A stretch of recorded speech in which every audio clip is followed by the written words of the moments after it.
nggak bisa. Mau nyemplung.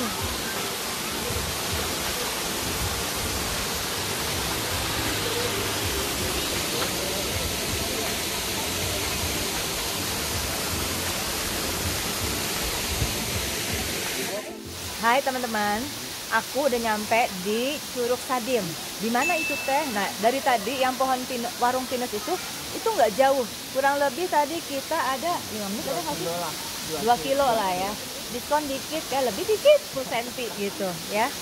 Nah, itu deket banget. Terus tadi kita cuma bayar seorang tuh 10.000. Mungkin kalau lewat gua jadi 25.000.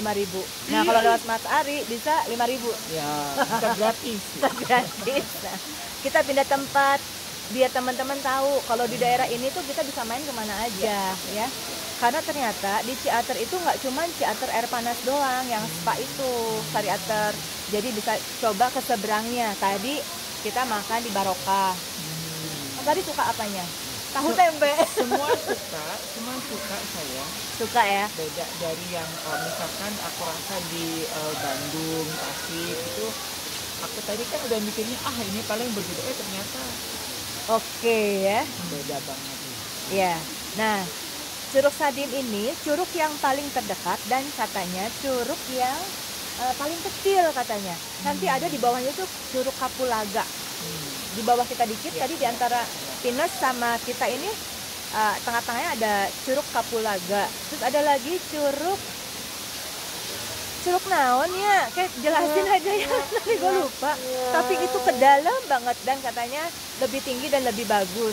Cuman kali ini gue nggak bawa kalian ke situ deh, ya. Kita yang indah-indah dulu aja yang sini. Dan ini recommended buat kalau keluarga ya, bisa bawa yang susah jalan. Mama aku tuh rada susah jalan, gitu ya. Jadi dibawa ke sini tuh aman. Terus ini aja udah dangkal airnya. Tuh lihat tuh ikan paus ya. Iya, ikan hiu makan tomat ya. Betul. Apa tuh? Nyambung Mas. Nyambung lagi dong Mas Ari. Gua sekarang mau nanya nih ya. Terus jadi setelah Mas Ari dari SMA itu pindah ke Bandung kapan? Aku pindah ke Bandung itu sebetulnya dalam rangka dibuang. Dibuang dari salah satu lembaga. Salah satu lembaga apa ya, saya nggak sebutin namanya, layanan lah, kita ngerintis bareng-bareng. Soalnya gue nakalnya itu pas di Jakarta. Oh, jadi dari Jawa itu? Dari Jawa kan aku kuliah 97, aku masuk kuliah dulu berarti? Kuliah di teologi. Teologi. Kenapa kalau gue nanya, kenapa bisa kepikiran sekolah teologi? Ya mungkin itu karena panggilan ya. Dulu panggilan, dan aku baru tahu bahwa itu adalah panggilan saya dari kecil. Cuman kan waktu itu kan aku dari gereja yang konvensional ya, ortodok gitu kan, jadi nggak ngerti apa itu artinya calling atau apa gitu loh. Cuman aku ingat zaman saya remaja pernah retreat dan ada seorang senior yang mengatakan bahwa gue ini pantas jadi pendeta gitu. Oke. Nah, pas itu pun ada sebuah kejadian yang sebetulnya itu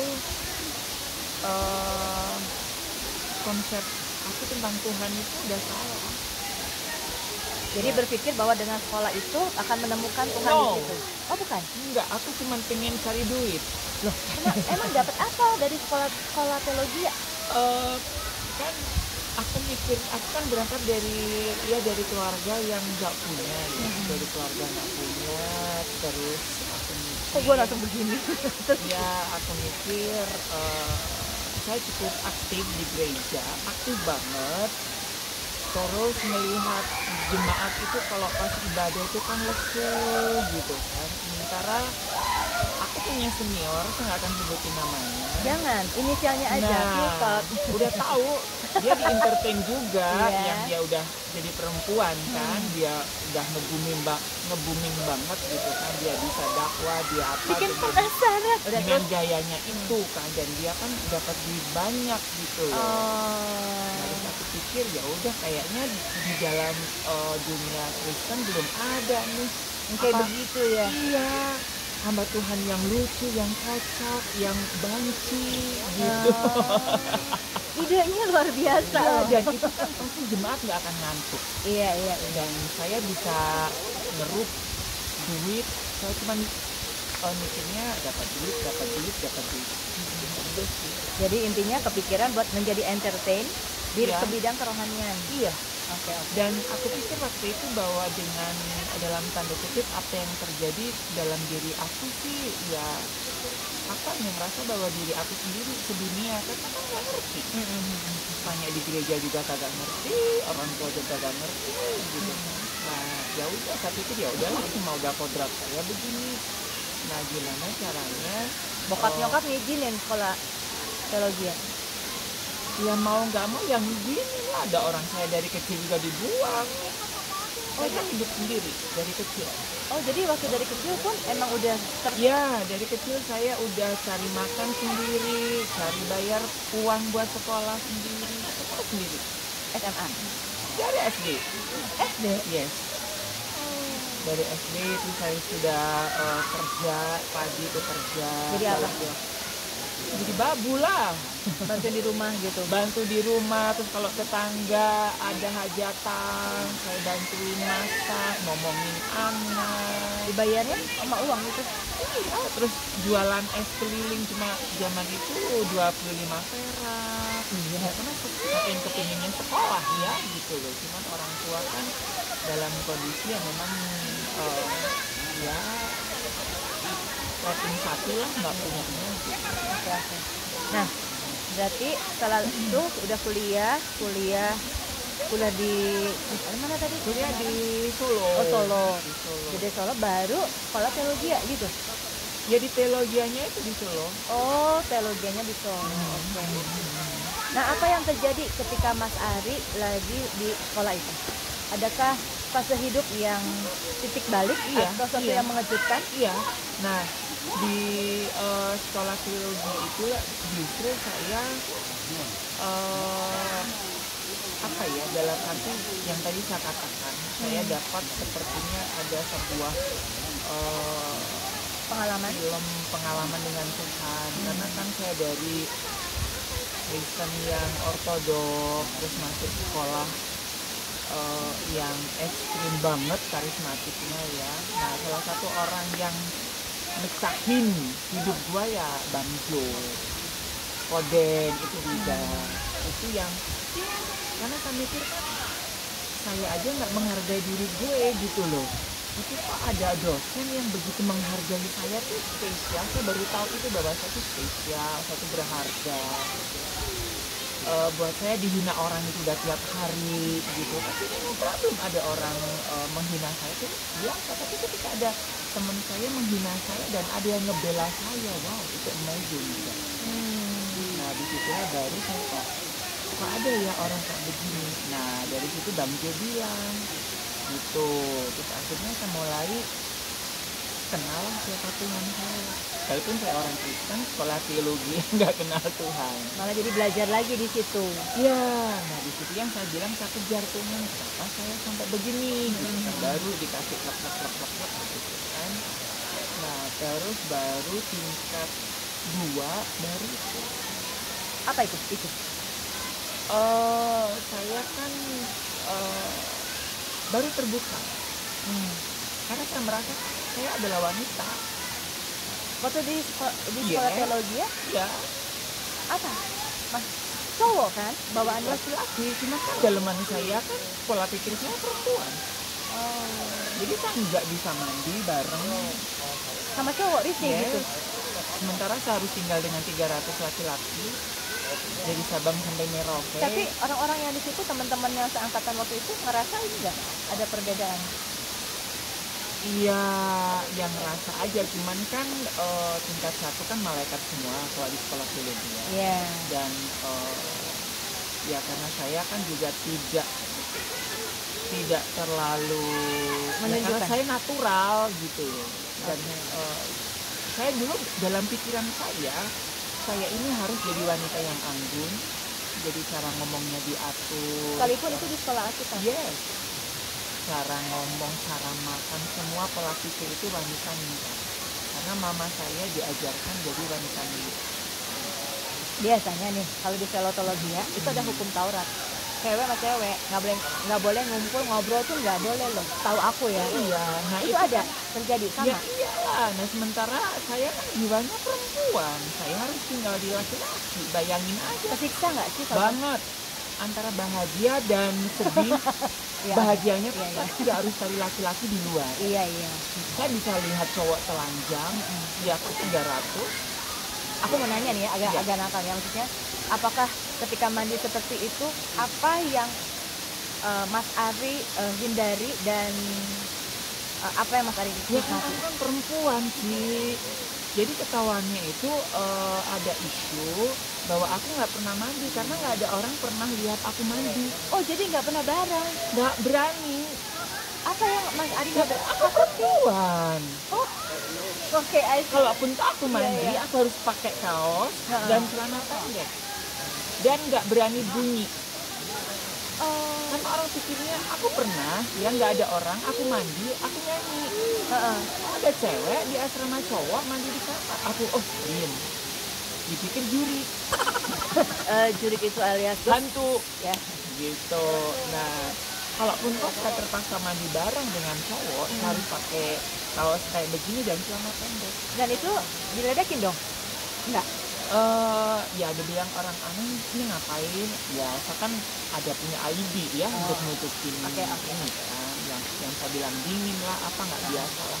Berapa tahun berarti di sekolah teologi? Saya 4 tahun, cuman sesudah nah gara-gara itu kan aku dipanggil. Gara-gara nggak pernah mandi Iya, bareng. dia nggak pernah mandi. Bagus kan Enggak, Pak? saya Itu mandi. pengiritan air. Saya bilang saya mandi, kok gak ada yang pernah lihat. Saya mandi sebelum anak-anak bangun. Saya mandi. Padahal Tawangmangu itu kan dingin banget. Banget itu. Saya harus terpaksa mandi. Terus sore pun kalau anak-anak belum bangun, aku mandi dulu, baru kerja bakti. Karena saya nggak berani gitu. Tapi setelah, ya karena saya ngerasa bahwa diri saya ini perempuan gitu. Gitu kan. Nah terus setelah saya cerita terus didoakan, nah itu baru kayaknya dibuka. Oh, di tahun yang kedua itu berarti. Di tahun kedua saya berani mandi telanjang dengan laki-laki. Ketika sudah ada pemulihan dong. Bukan pemulihan ya, ada kayak otak bodoh saya ini dipecah. Dan itu kalau dalam kepercayaan saya itu ada roh najis. Dan itu benar. Memang saya ketemu dengan seorang yang dia ngerti ilmu-ilmu begitu ya. Memang saya itu titisan salah satu kakaknya Neroro Kidul. Kakaknya Neroro Kidul yang kasih nama saya perempuan. Saya dulu namanya saya kan Monica. Monica. Jadi jadi saya didatangi, itu memang benar didatangi nenek-nenek, dikasih jubah. Sebelum ke sekolah teologi itu. Yes, kasih jubah. Nama kamu Monica. Sejak itu kayaknya hidup saya udah perempuan banget. Mau secara nggak sadar itu mungkin roh yang udah ada Yes. dalam. Ya, teman-teman, di dalam hidup ini kita harus percaya Ya. ada kekuatan lain selain daripada itu yang itu yang mengharuskan kita harus punya pegangan sebetulnya ya. Ya, lanjut Mas Ari. Nanti kita ngomongin ya lagi. gitu sih. Terus ya udah habis itu kan dalam bahasa kita kan ada pelepasannya. Itu roh itu keluar. Oke. Nah dari sejak itu saya melihat laki-laki ya udah ada gua. Biasa aja. Gua juga laki-laki. Tetap aja juga ada ya, tetap lah. Kita kan Oh, tetap nggak bisa hilang. itu kan proses atau cici. Nah, itu. Bullshit ya kalau orang yang Ini dengar ya, dengar ini yang Mas Ari mau ngomong. Iya, Ya. orang kan rata-rata orang-orang dari LGBT kepinginnya semua itu kepingin begitu bertobat langsung lupa terus. No, itu bohong besar. Proses. Ya. Orang sakit aja juga lumpuh misalkan, dia kan juga harus belajar Latihan. berjalan, Latihan setiap hari untuk melancarkan. Nah, itu yang lelahnya kami. Ketika dituntut Menjalani proses itu sementara kan nggak Tuntutannya, ada yang ngebimbing. Lu kan udah dilepasin, udah Betul, didoain, kok masih lihat laki-laki ganteng masih begitu. Oh iya, kan aku kan masih harus proses.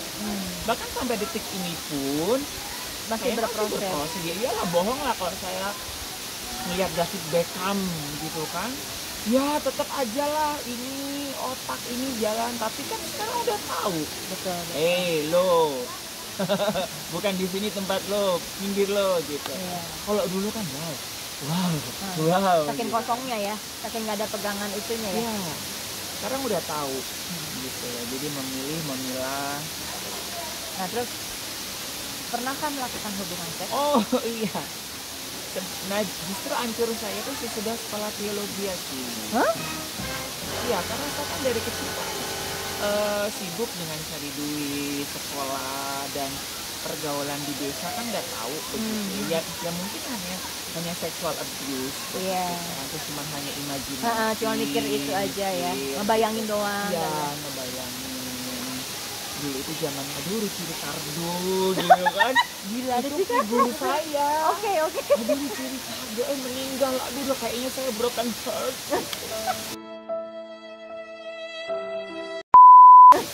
Pertama jatuh cinta itu sama Ruci Ricardo.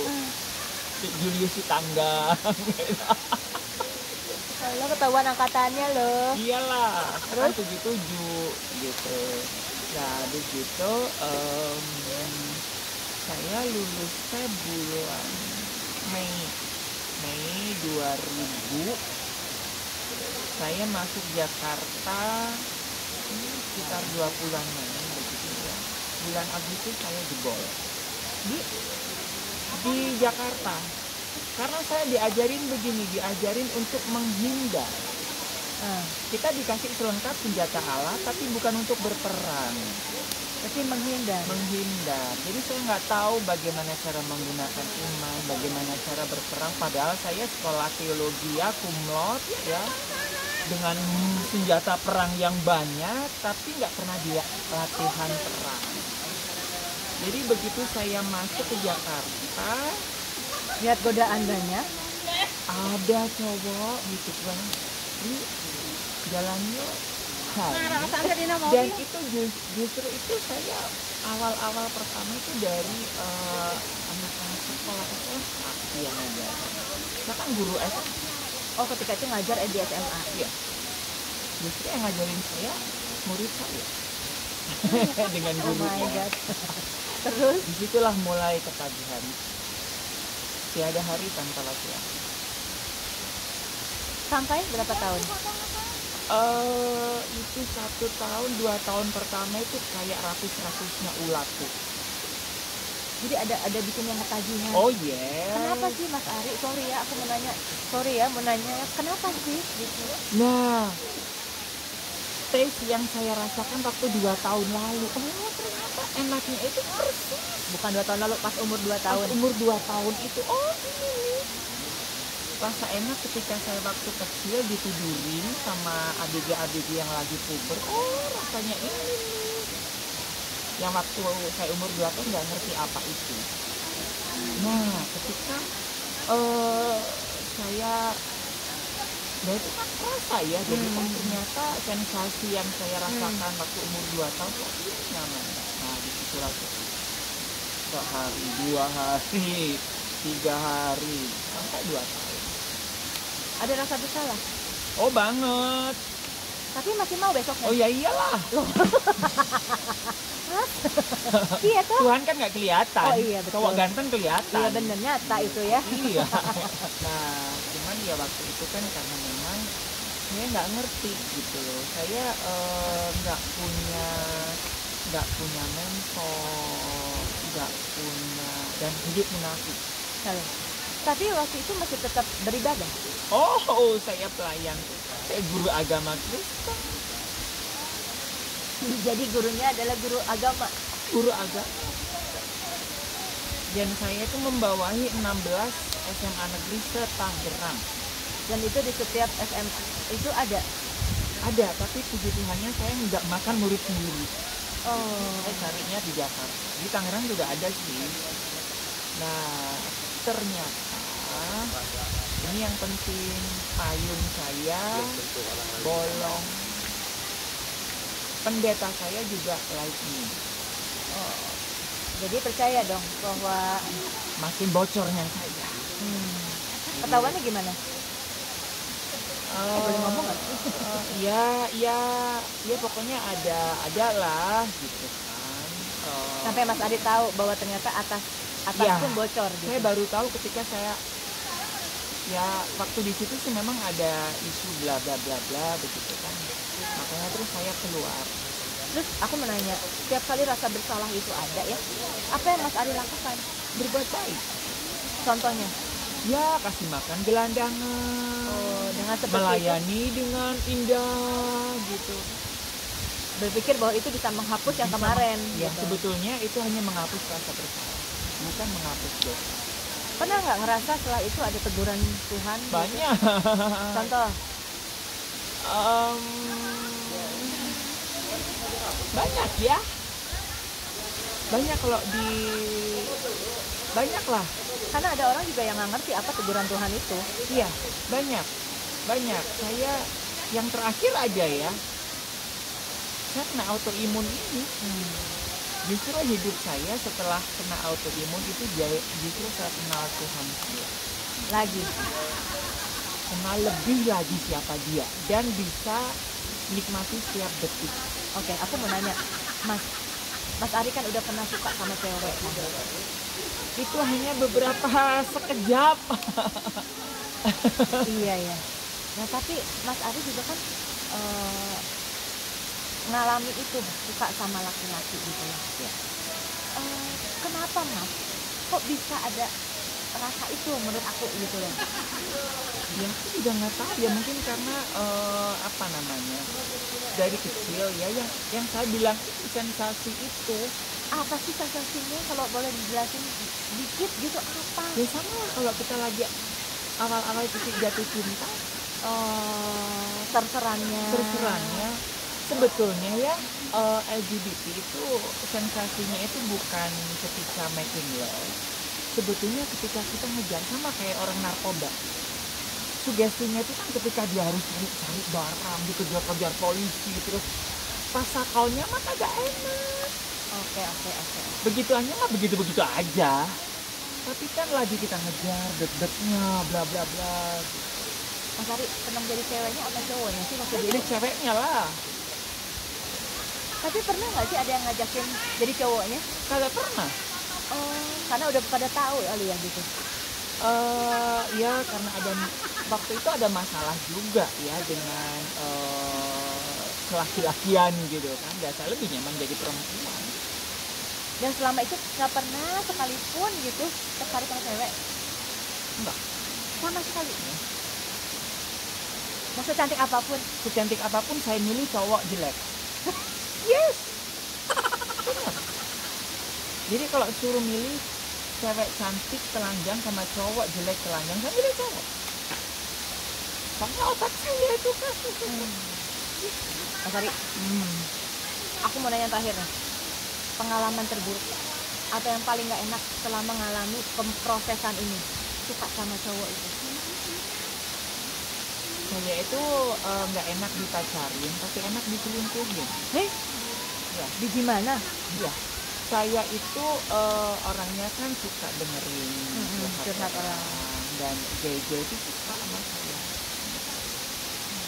Nah, saya selalu ketemu dengan orang-orang itu yang dia juga sudah punya pacar. Oh. Dan itu Mas Ari bisa jadi selingkuhan yang lama? Ya lama-lama sakit hati sih. Tetap gak enak kan? Ya nggak enak. Tetap sakit. Tetap sakit hati? Ya sakit ya. Sakit. Sama lah kayak antara laki-laki dan wanita begitu. Ya hampir semua LGBT ngalamin itu.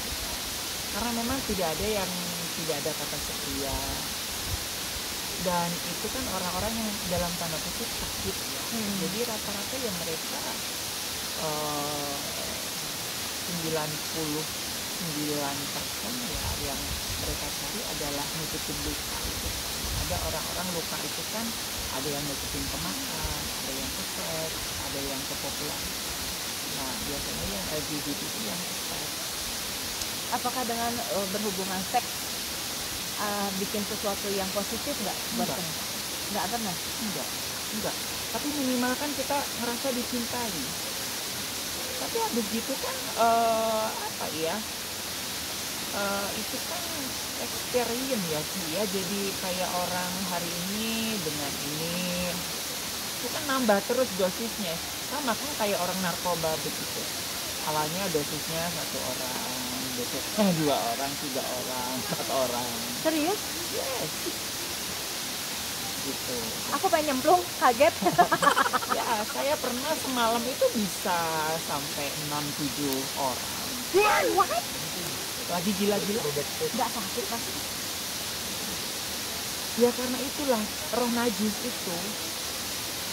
Gitu. Nah, sebetulnya setelah saya sekolah teologi ya itu kan dilepas begitu saja. Saya nggak ada pendampingan, nggak ada mentor, nggak ada coach.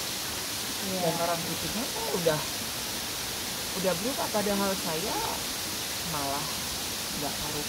Nah, akhirnya saya ketemu dengan seorang mentor yang bisa ngerangkul itu, kita melayani bersama. Tapi kan pelayanan ini kan sudah mulai besar. Orang ini takut kalau saya jatuh lagi, hancurlah pelayanannya. Makanya saya dibuang. Baru ke Bandung. Itulah saya ke Bandung. Tuh, ke Bandung. Itu memang namanya proses sih sebetulnya. Sampai detik ini juga proses. Cuman kan minimalkan sudah Rasul Paulus bilang dengan pembaharuan pikiran, mana yang baik, mana yang nggak baik, mana yang berguna, mana yang enggak, mana yang memuliakan Tuhan, mana yang enggak, gitu. Jadi udah bisa milih di sini. Jadi lihat, oh ini cowok ini. Nah, kalau saya dulu contohnya ya, saya lihat Ricky. Aduh, Ricky ini kalau awalnya kan ser-ser ya, dipendem. Saya harus hadapin itu. Saya kenal Ricky, Jangan lari ya. begitu kenal ya udah deh.